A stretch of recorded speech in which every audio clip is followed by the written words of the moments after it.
Assalamu alaikum class. How are you all? Hopefully you all will be having a good time with your families. Plus you will be focusing towards your studies as well. As you all know, we were studying chapter number 9 air, and we completed in the second last lecture, I guess.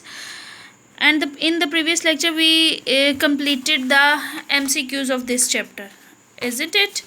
Today we have to complete the question answers, and in the next lecture we will be completing the book work. So coming toward the book question answers, let me clear you one thing. You can write the answers by your own self as well. You are not bound to just cram these answers and write them as these are. ठीक है, आप उसको creatively भी लिख सकते हैं. You are more than welcome for that.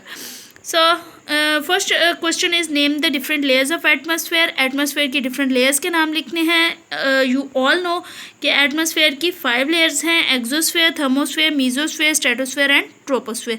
यहाँ पे सिर्फ क्वेश्चन में नेम डिमांड किए गए हैं, इसीलिए हम सिर्फ इनके नाम ही लिखेंगे. We are not suppose to explain. What is air pressure? Air pressure क्या होता है? When air exert a force on any surface, it is called air pressure. जब एयर जो है किसी भी सरफेस पे अपना प्रेशर एग्जर्ट करती है, अपना दबाव करती है, कोई भी फोर्स एग्जर्ट करती है, तो उसको हम कहते हैं एयर प्रेशर. ठीक है, जिस तरह हम सिरिंज में हमने पढ़ा था previously. Right 4 uses of air. यहाँ पे 4 यूजेस लिखे हैं एयर के. आप खुद से कोई भी यूजेस लिख सकते हैं, बट दो should be authentic. Air helps in process of burning. Burning के प्रोसेस में एयर बहुत ज़्यादा हेल्प आउट करती है. अगर एयर नहीं होगी तो बर्निंग भी नहीं होगी. एज वी हैव स्टडीड के ऑक्सीजन प्रेजेंट होना बहुत ज़रूरी है बर्निंग के प्रोसेस के लिए. Plants need air to make food. Plants को अपनी फूड बनाने के लिए भी एयर की ज़रूरत होती है, क्योंकि उसमें से वो कार्बन डाइऑक्साइड एब्जॉर्ब करते हैं. Moving air is use to made electricity. Moving air जो है वो इलेक्ट्रिसिटी बनाने के काम आती है, बिजली बनती है.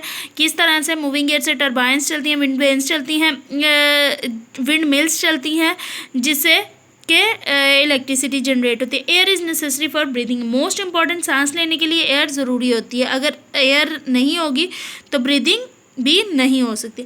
How does atmosphere protect us? Atmosphere हमें किस तरह से प्रोटेक्ट करता है? हमने प्रीवियसली इसके 3 to 4 मेन पॉइंट्स पढ़े थे. उन्हीं को यहाँ पे मैंने प्रिसाइज किया, और जो मोस्ट इंपॉर्टेंट है वो लिखा है मैंने यहाँ पे. Atmosphere protects the harmful rays of sun from reaching the earth. ठीक है, एटमॉस्फेयर जो है वो सूरज की जो हार्मफुल रेज होती हैं उनको हम तक पहुंचने से रोकता है.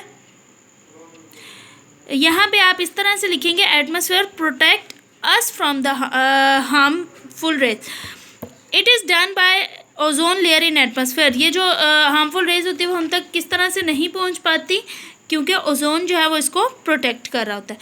Why do mountaineers carry oxygen cylinder with them? ये क्वेश्चन हमने प्रीवियसली भी पढ़ा था. मैंने आपको एलेबोरेट किया था कि पहाड़ों पे चढ़ने वाले जो लोग होते हैं वो ऑक्सीजन सिलेंडर क्यों लेकर जाते हैं. क्योंकि जैसे जैसे हम ऊपर जाते हैं एयर कम होती जाती है, जिसकी वजह से उनको सांस लेने में प्रॉब्लम हो सकती है. That's why they carry their oxygen cylinders with them.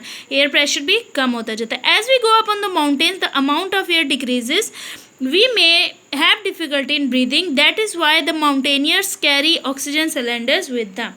ठीक हो गया. These are the 5 questions you are supposed to write in your neat notebooks and submit in the school after completing the next chapter. ठीक हो गया. Hopefully you all are doing your given task on daily basis. So in the next lecture we will be doing its exercise book work, that is of blanks and true false. Till my next video, take a lot of care of yourself, respect your elders. Allah Hafiz.